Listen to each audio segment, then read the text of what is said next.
Hello everyone, welcome back to another episode of Technologyglance.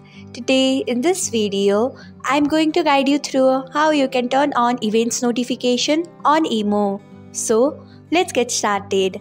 Firstly, open Emo app in a device. Then tap on profile icon. Next, tap on settings. After that, tap on notifications. Then you can see the option of events. Turn on it by tapping on it. So this is how you can turn on events notification on Emo. Thanks for watching. If you found this guide helpful, we would love it if you hit the thumbs up button below. We upload great new tech tutorials like this one every day. So do not forget to subscribe to our channel and hit the bell icon so that you will never miss another update.